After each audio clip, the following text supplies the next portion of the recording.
કોઈ એમ કહેતું હોય કે સેવા કરવાથી કંઈ નથી મળતું, તો સાંભળો, આશીર્વાદ અને દુઆનું કેટલું મહત્વ છે એનો એક પ્રસંગ અહીં રજૂ કરેલ છે. એક ગામનો અભણ યુવાન ઉનાળાના દિવસોમાં સેવાના ભાવ સાથે વગડામાં પાણીની પરબ ખોલે છે. રસ્તામાં આવતા જતા મુસાફરો પાણી પીને તરસ છીપાવે છે. આ પરબ ઉપર રોજ અજાણ્યા 4 જણા આવે છે. પાણી પીવે, થાક ઉતારે, જ્યાં સુધી પેલા યુવાન સાથે વાતો કરે અને પછી જતા રહે. આ રોજનો ક્રમ બની ગયો. એક દિવસ પેલો યુવાન પૂછે છે કે મિત્રો, તમે રોજ મારે ત્યાં આવો છો, પાણી પીવો છો, વાતો કરો છો અને જતા રહો છો, તો મને આટલું તો બતાવો કે તમે કોણ છો, ક્યાંથી આવો છો અને ક્યાં જાઓ છો.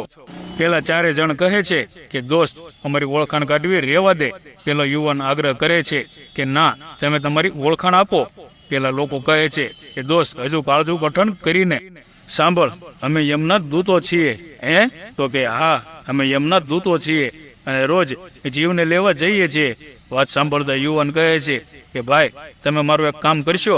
દૂતો કહે છે કે ભાઈ, રોજ તારું પાણી પીએ છીએ, તારી સાથે વાતો કરીએ અને તારું કામ કેમ ના કરીએ? યુવાન કહે છે કે દોસ્તો, મારે મારું મૃત્યુ જાણવું છે. તમે કાલે આવો ત્યારે મારું મૃત્યુ જાણતા આવજો. ભલે કહીને દૂતો જતા રહ્યા. બીજા દિવસે દૂતો આવીને કહે છે કે દોસ્ત, તારું મૃત્યુ તારી પરણિયાની પહેલી રાત્રિએ સર્પદંશથી થશે. આટલું બોલતા દૂત રડી પડ્યો. પેલો યુવાન કહે છે, ભાઈ તું કેમ રડે છે? દૂત કહે છે, મિત્ર, તને કરડવા માટેનો સાપ બનવાનો મારો વારો છે. યુવાન પૂછે છે કે મિત્રો, મૃત્યુથી બચવું હોય તો કઈ રીતે બચી શકાય?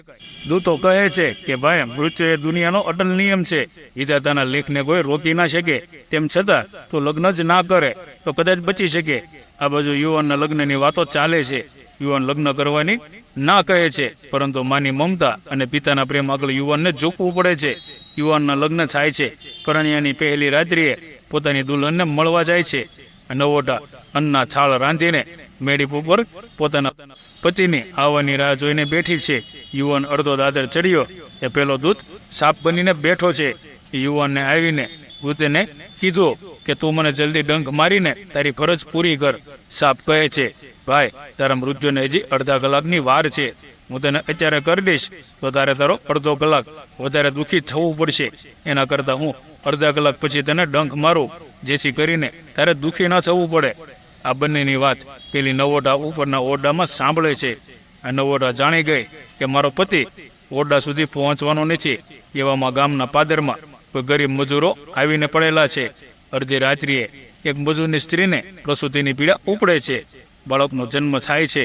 પેલી સ્ત્રી પોતાના પતિને કહે છે કે મને જલ્દી ખાવાનું લાવી આપો, મને પેટમાં વાટ ઉપડી છે. તમે જલ્દી ખાવાનું લાવો, નહીંતર હું આ બાળકને ખાઈ જઈશ. પુરુષ કહે છે કે આ અજાણ્યા ગામમાં અડધી રાત્રિએ મને ખાવાનું કોણ આપશે? સ્ત્રી આશ્વાસન આપે છે કે તમે જાઓ તો ખરા, કોઈ દયાળુ મળી જશે.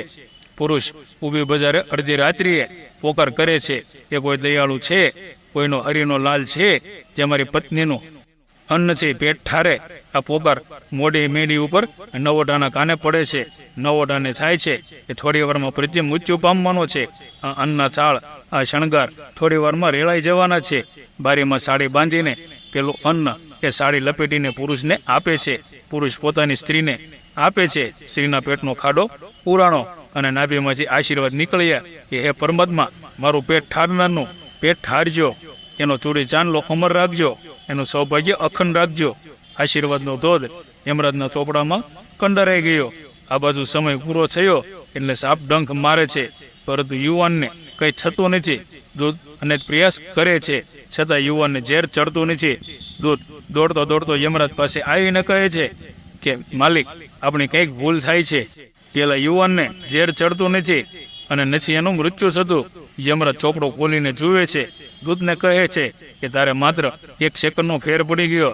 તારા ડંખના પહેલા ગરીબ બાઈના આશીર્વાદ પહોંચી ગયા. તું કહે કે હવે એને મારી નહીં શકીએ. કોઈની સેવા, કોઈ ભૂખ્યા માણસના આશીર્વાદ અને દુઆ શું ના કરી શકે? કોઈના આત્માને ઠારવાનું કામ વિધાતાના વિધાનને ખોટા પાડી શકે છે.